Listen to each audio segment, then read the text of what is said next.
This is a special bonus series of Judaism Unbound, Bovo-Buch, a Yiddish Don Quixote. Welcome back, everyone. I'm Dan Liebenson. And I'm Lex Rofberg. And today we are kicking off a 4-episode mini-series, a bonus series of Judaism Unbound. We've never done that before, in collaboration with Theater Dybbuk. Theater Dybbuk is a theater company based in Los Angeles which creates provocative performances and innovative educational encounters that explore Jewish thought to illuminate universal human experience. As you can imagine, because of the pandemic, theater companies are not able to do their theater work in the way that they usually might. So we're really excited to collaborate with Theater Dybbuk on what is basically a combination of theater analysis, theater history, learning about theater, and also experiencing some of the performance of theater, all in your ears. Today, we're going to be speaking with Henne, the artistic director of Theater Dybbuk, and Erith Jaffe-Berg, a professor of theater, about a Yiddish novella called Bovo-Buch that is set in the Middle Ages, and it's basically a story of a Yiddish-speaking knight and his adventures. It's a story that Theater Dybbuk probably would have developed into a more usual sort of play that would have taken place in the unusual but fantastic and kind of regular way that Theater Dybbuk as a theater company might have put on a piece of theater, but actually something about the idea of a Yiddish knight in shining armor makes sense to not do in the usual way. And so we're excited to be able to do it here on this podcast. So if you're intrigued by today's conversation that we're going to have about Bovo-Buch, the next episodes in the series are going to be coming in rapid succession over the next 3 days. Bovo-Buch was written in Yiddish in the 16th century. It's an adaptation of a popular Italian chivalric romance called Bovo d'Antona. Not sure if I pronounced that right in the original Italian, but the book was extremely popular among Jewish communities at the time. And it's an example of the cultural convergence that occurs when a narrative is adapted into a new context. The author of Bovo-Buch was named Ilya Levita. And we're excited to talk about the original Yiddish novella and Theater Dybbuk's adaptation of it today with our two guests. Let me give them a little bit more introduction. Henne is the artistic director of Theater Dybbuk. Henne was previously a guest on Judaism Unbound, episode 156. In addition to being the artistic director of Theater Dybbuk, he is a playwright, an educator, and he teaches storytelling workshops throughout the country, including designing and facilitating workshops for organizations like Lucasfilm, Pixar, and DreamWorks. He's also won a long list of fellowships, but I'm not going to name all of them right now. And our second guest is Erith Jaffe-Berg. She is a professor of theater at the Department of Theater, Film, and Digital Production at the University of California at Riverside. Her research focuses on the Commedia dell'arte and performances by Jews and other minority groups in early modern Italy. She's the author of 2 books, Commedia dell'arte and the Mediterranean, Charting Journeys and Mapping Others, and The Multilingual Art of Commedia dell'arte. She is currently completing a book on the Jewish contribution to 16th and 17th century theater in northern Italy. She has also won many fellowships and grants. So we're really excited to launch this 4-episode series today in collaboration with Theater Dybbuk, exploring Bovo-Buch and experiencing some of it in performance. So Henne, Erith Jaffe-Berg, welcome to Judaism Unbound. It's so great to have you. Thank you. Thank you. Glad to be here. So I thought we could start by, we're doing this interesting collaboration. I think, our listeners, I want to get them in real quick and understand why, because this is a really fascinating project. So could we start a little bit, Aaron? Just tell us about Bovo-Buch and what it is, a little bit of the story. Like, get us going here. Bovo-Buch is a 16th century chivalric romance written in Yiddish. Chivalric romance is not traditionally a Jewish or Yiddish form. It's often associated with kind of Christian dominant cultures. It's tales of knights and queens and peasants and princesses, etc. And what makes this work so unique is that this author, Ilya Levita, basically took a source text and translated/adapted it into Yiddish. And the reason I say translated/adapted is because while it borrows elements from an original, which Erith can tell you more about, it definitely also takes its own trajectory at the same time and is written in a way that is really meant to serve the Jewish community of Europe at the moment it was being written and published. And when was that? When was it actually written? It was composed around 1507, but it was published in 1541. And it was composed while the author Elia Levita was living in northern Italy, but it was published actually in Izny, which is in Germany. And what's really interesting is, given the time period, is to recognize, first of all, how shockingly, in some ways, modern it hits our ears, in that there's moments of great sexuality, there's ribald humor, there's gruesome descriptions of things in ways that I think we don't often associate with the romances of that period, even if they actually were occurring. And so this is to say that's what makes the work exciting, is that it's an adventure story that goes through many lands, that has many characters, and that also, because the author claims that it was written for a female readership to read on Shabbat, basically, it also gives, in some ways, more in-depth exploration to the female figure's psychology than it does to the male figure's psychology, which is kind of fascinating. So that's just a little glimpse of what the work is. I think that sort of spells it out perfectly. It's taken from a source text, Bevis of Hampton, which is making its way throughout the English lands. And then that is transferred over to an Italian version. And then that becomes the inspiration for a translation. You know, it's being circulated among Christian readers. It's being circulated among people who are conversant in the English vernaculars as well as the Italian vernaculars. And now it's become popularized among members of the Jewish community that are living in northern Italy. And they want, it seems like they want their own version in their own vernacular, which interestingly is not Hebrew at the time for them, because as Aaron said, it's meant for women. It's supposed to be, for women to do something in Shabbos, he tells us, Elia Levita, in his introduction. And so he writes it in Yiddish, which would have been very accessible to, women readers, women Jewish readers, but also men in the Jewish community at the time, and certainly among the Ashkenazi communities that are living in northern Italy. So yes, this is a already a local version, a community version of a popular story that's going around, and the chivalric romances are very popular dating back to the Middle Ages, but they're certainly still popular in the early modern period. When we did a series on Yiddish a few months ago, we talked to Naomi Seidman, and she talked about how a lot of books were portrayed as if they were for women, but really because the men would be not really, thought of very highly to read a chivalric romance. They're supposed to be reading the Talmud. But if you said that it was for women, you could publish it, and then the men would have access to it and would read it, I guess, like we read a comic book in synagogue, under the other book. Right. Yeah, I think it's enticing, and I could see that it would be appealing both to men and women as well.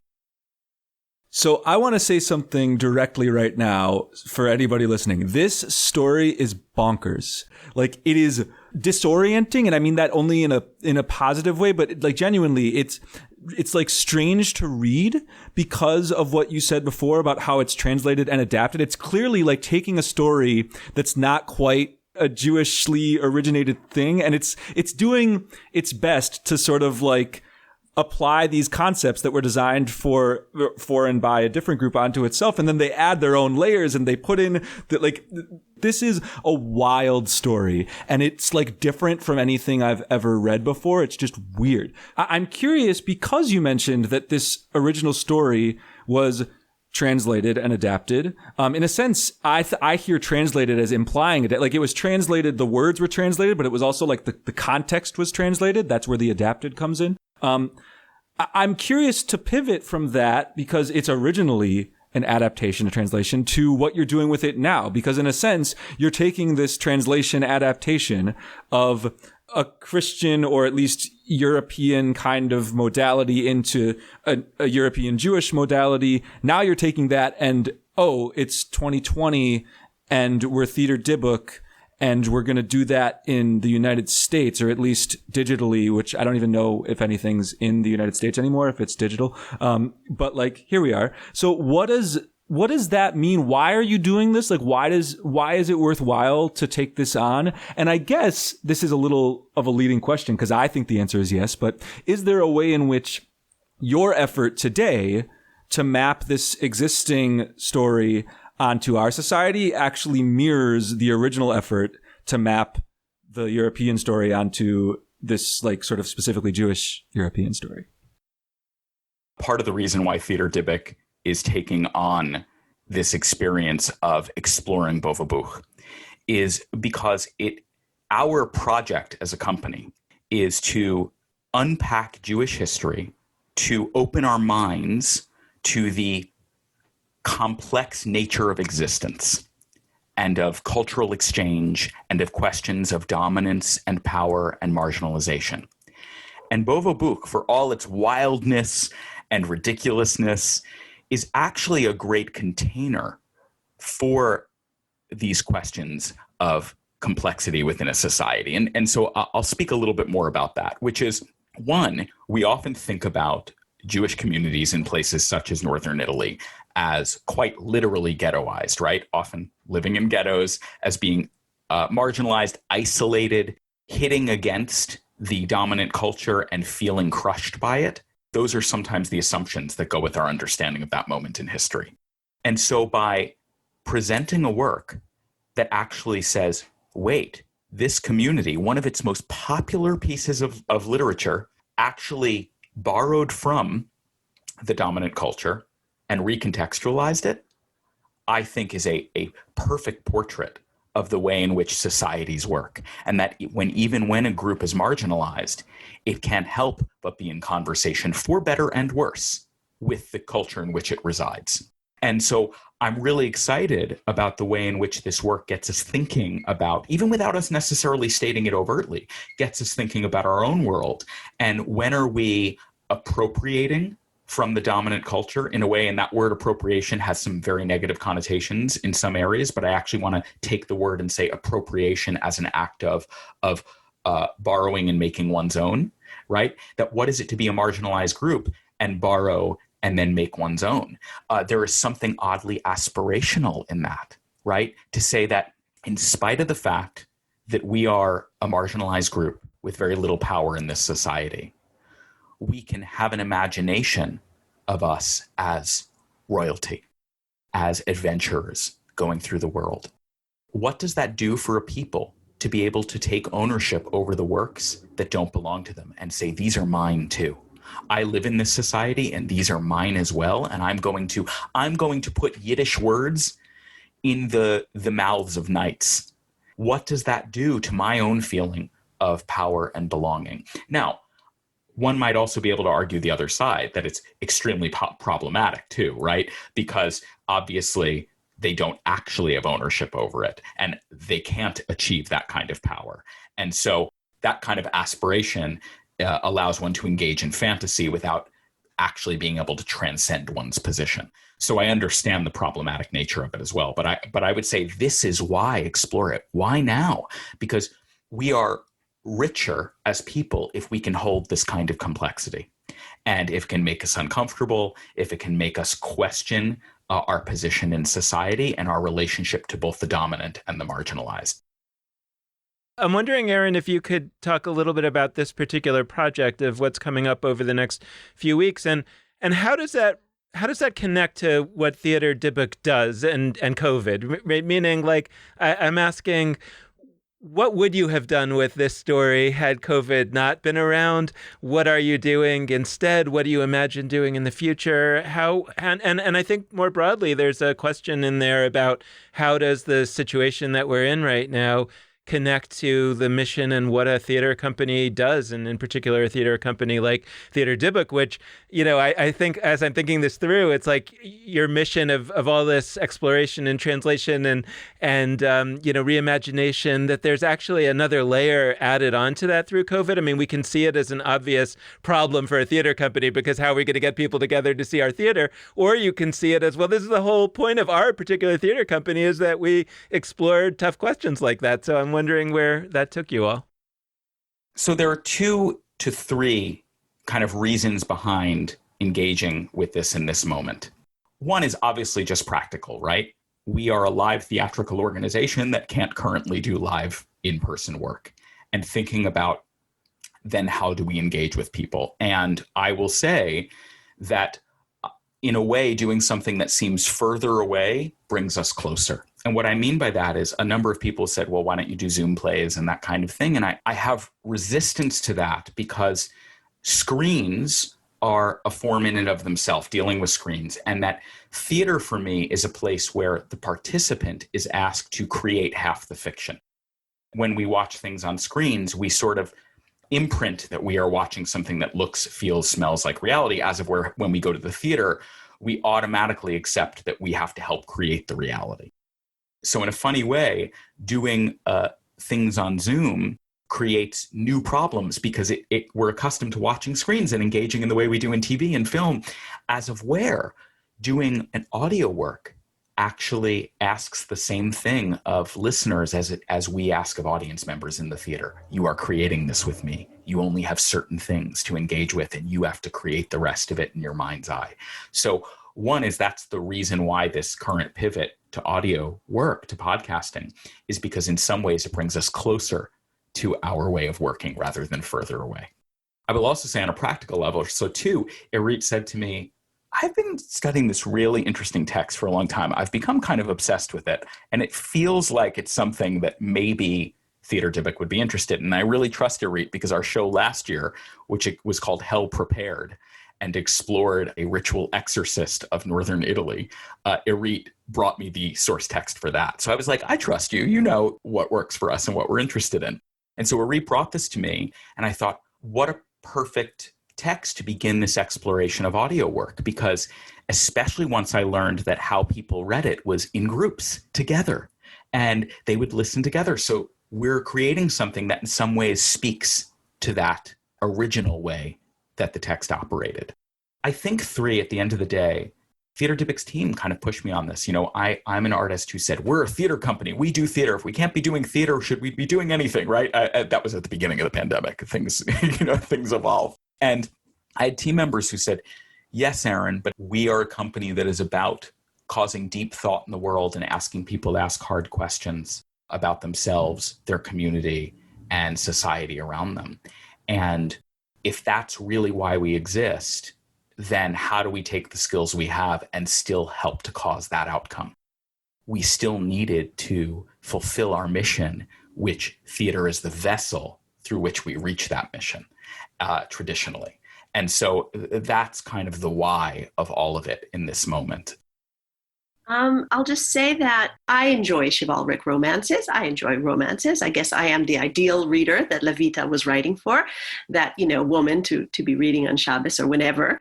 I was looking for a way to come back to this. And when COVID hit, and we were all in a stay-at-home mode, and it was very isolated and insular, it struck me, I kept remembering a performance that I'd seen by the British performer Simon McBurney of a play called The Encounter.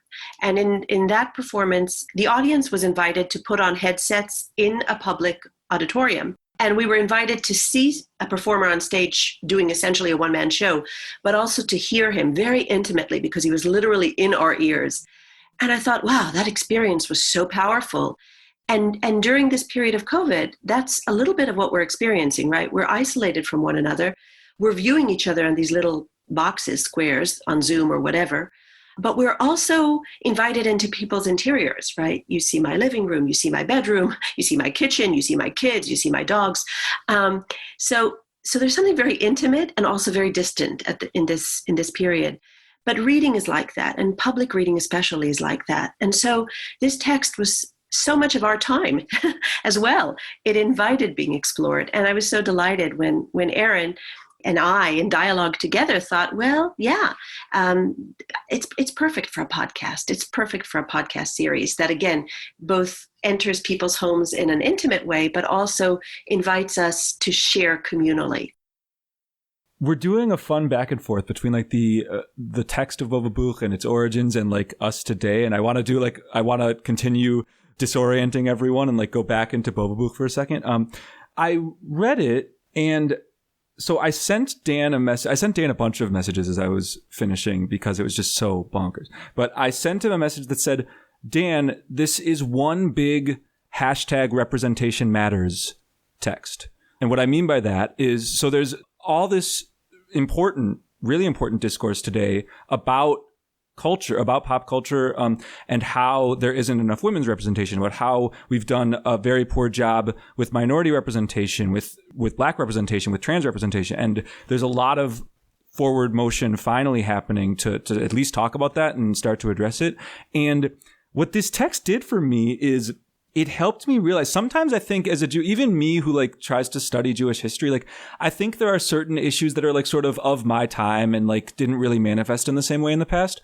But I look at this text where they're trying to map this popular genre, chivalric romance, onto their Jewish selves. They want to see, like, I can picture a 10-year-old hearing this for the first time and being so excited that there's a Jewish version of this story that they've heard, in the same way that I was a 6-year-old and so excited that there's a Rugrats Hanukkah or Rugrats Passover episode and not just the 47 Christmas episodes. And the thing people don't talk about with Adam Sandler's Hanukkah song, which was so important, is the preface he says before the actual words start is, hey, there's a bunch of Christmas songs out there, but you know, the little Jewish kids don't have too many Hanukkah songs. And then he starts, put on your yarmulke, here comes Hanukkah, whatever. And just to layer onto this, how this is so relatable in our time, literally, like, I imagine the people who put together the movie An American Tail, you know, the animated picture featuring an immigrant mouse. And I imagine that could have theoretically started as, you know, there's kind of a big deal mouse in animated Hollywood, Mickey Mouse. What if we had a Jewish one? Like, maybe Fievel Mouskowitz. We'll go with that name. And like, then the rest of the story flows from there. And everybody should go watch An American Tail. But like this, what I felt from this is like a real resonance that like, oh, it's not just that like TV was invented and all of a sudden the idea of being represented in the public eye was a new issue. Like this has existed 500 years ago. It existed before that. So I guess just to take us back into this text, like, can you add some specifics to like how that even happens here? Like, what are they doing with the Yiddishisms? How, and maybe this is for Erith, since I know you're like, you know, the origin text as well. Like, what are they doing here? What are the subtle and less subtle ways that they're taking on that representation matters kind of task? Well, I think when they're using Yiddish, it's already infusing irony into the text. So when you have a text about a knight and he's going out on a journey and he's going to face different dragons and he's going to fight different soldiers, that's very straight text. But then when you infuse it with oi, and then, you know, a lot of, and he hit them on their tuches, you know, to a Jewish ear, right, that lands with irony. Because, you know, tuches and a knight, it doesn't really go together. Not really. Of course they have tucheses, but you don't think about that in those terms, in those veiled ways.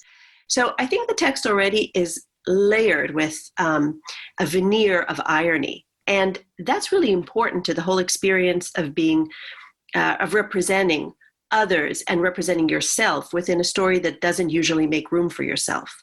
Similarly, in the story, we have very negative representations of so-called heathens who are in the text. They're always referring to Muslims, right? And this speaks to a very troubled relationship between religions as having negative views towards one another. Well, this is a little surprising in the early modern period because for Jews, especially Jews residing in northern Italy, Islam and Muslim lands were not necessarily negative in their experiencing. I mean, many Levantine Jews who are living in Italy and many Sephardic Jews coming from the Iberian Peninsula and also coming from Portugal and Spain, you know, they had a very positive experience with encounters with the Muslim religion, with the Muslim culture. And of course, there's the Ottoman Empire, which at the time was welcoming, relatively welcoming of Jews. They had to live there as others, dhimmi they were called, but still welcoming. It may be surprising to find in this text such negative views of Islam and of heathens and Muslims, and even calling one of the Muslim characters Lucifer. I mean, very negative. And I think there you see a tension between the actual lived, experienced Jewish authentic experience and the desire to take on sort of the mantle of the Christian telling of the tale. And in the Christian songs, in the Christian tales, the Muslims are a real opponent. But that wouldn't have necessarily been internalized by the Jewish communities, especially by the Sephardic communities or the Levantine communities. And it would have been very remote for the Ashkenazi communities, the Tedeschi, the German Jews who are living and who actually were speaking the Yiddish, right? So it's really a case in which you could see that the Jewish telling of the representation of the Muslim other is, at this point, almost artificially gesturing, nodding towards the Christian telling. So, yeah, I think that this play is full of grappling and wrestling with questions of representation of women as others, of others in general, of Muslims, and of Christians. And the Christians are represented here in a very, their Christianity is not engaged with. It's kind of like, oh, we don't really speak about that. But, the non-Jewish, they even use the term goy, but they also use the term chitzoni, right? Outsider, which is a very different way of saying non-Jew. What's also interesting about representation and these questions connected to representation are the way in which items in popular culture, which is what this is, this was existing in the popular culture of these Jewish communities, both upend and support the dominant, right? That what's fascinating about this is it upends it by making this our story. They are speaking Yiddish words. There is therefore seemingly representation of this aspirational position in society. They are also owning, therefore, the prejudices that the dominant culture may also have against other peoples. There is also an interiority to the female figures that doesn't exist for the male figures. So therefore, you also in some ways have greater, more meaningful female representation in the piece than you do male. So on the one hand, what an upending of society and the dominant. We are here. This is our story. On the other hand, is it really? It's cosmetically Jewish, but not deeply so. All of the positions of the characters are positions we would often identify with Christian figures. The ways in which they walk through the world, other than occasionally, having a bris or using Yiddish, are aligned with the culture that surrounds them. Even, as Erith said, even their relationship to Islam and to Muslims is really about taking on the Christian relationship to Islam or Muslims. So I think about this obviously in our modern world.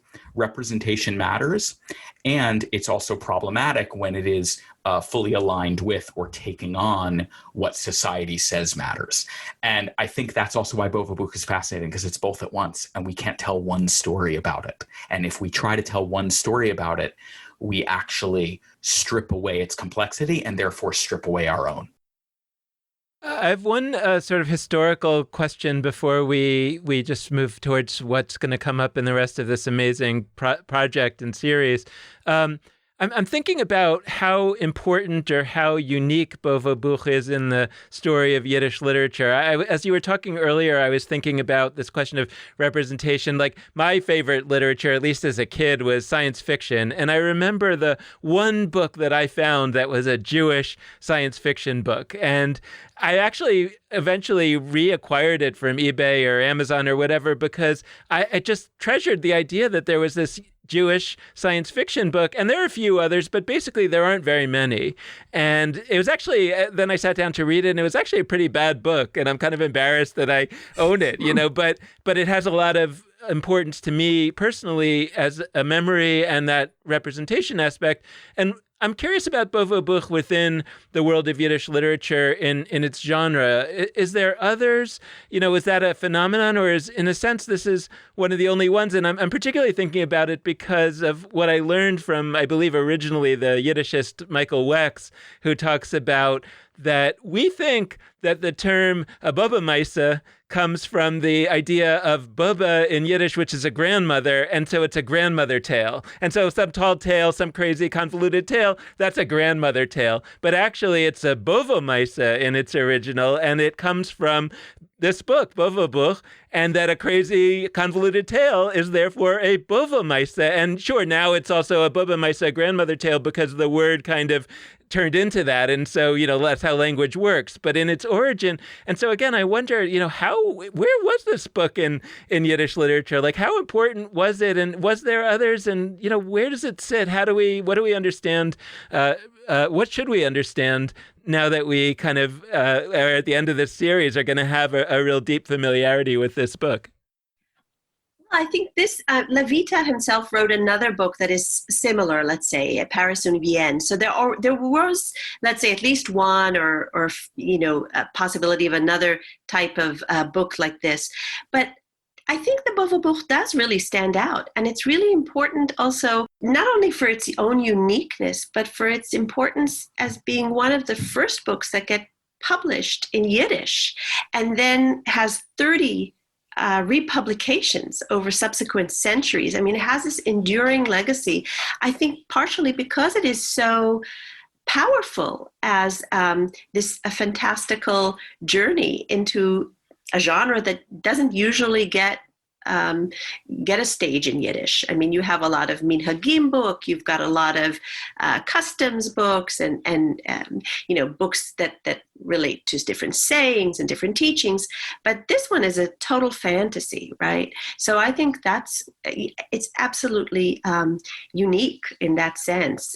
And I'll just say that at the same time, you've got Jewish communities in northern Italy that are exploring with different stories. But when they're doing so, and I'm thinking about communities like in the town of Mantua in southern Lombardy, not too far from Venice, where this is being conceived, that are dabbling in theater, for example, and creating theater. But when they're doing that and when they're writing their stories, I think their stories have a gravity and a seriousness, even when they're comedies, and they deal with issues of Judaic law in terms of marriage. And, they deal with things in a very heavy and thoughtful way that I think, as I said, there's so much irony here. That's not the case with Bovo. There is a real lightness and flair and permission to be excessive. Let's dive into what's going to be happening. Aaron, Erith, can you talk us through what these bonus episodes are going to be? How are we going to be experiencing Bovo-Buch so that folks listening know what they're in store for without too many spoilers, but just, a little overview? We'll be taking listeners on a 3-episode journey. In episode 1, the idea is that you'll be introduced to Bovo-Buch, even in more complete detail than we've covered here. And that introduction will take 2 forms. One is an interview with Erith, sharing some of the history, the cultural context, how Bovo-Buch works, as well as actors reading selections from the book. So in between bits of the interview, you will actually hear portions of the book read in English translation by Jerry C. Smith. And one is, I want to say what's really fun about this is because Bovo-Buch reached so far and wide, we opted as a company that rather than doing the standard audiobook thing where you have one performer reading, kind of taking on all the characters, we actually have a variety of actors so that each episode has different actors reading parts of the book so that you get this sense of the large ways in which it impacted the communities. That's episode 1. Episode 2, I think episode 2 might be the most fun. We get into sexuality and gender in the piece. And I'll just say, spoiler alert, there's some pretty ribald experiences in the book around sexuality. And so you will hear actors read some selections of that. And then again, Erith and I will be in discussion about the way in which gender and sexuality work in the piece, especially because, as we said, Levita claimed this to be a book that was meant for women to read. And so we talk about how that is revealed in the descriptions inside the book and the ways in which characters are portrayed. In the 3rd episode, we really think about the impact the book had, the various communities it reached, the way in which it spread throughout Europe. And we also talk about some of the difficulties in it, such as the way in which it speaks about Islam and Muslims and the racialization of the people associated with that faith tradition. And so we get into that. And again, you hear actors reading the selections. So the trajectory really goes from cultural context, what is the book, to sexuality and gender, to the larger implications, all interwoven with hearing bits and pieces of the text. It's pretty exciting and fun and informative.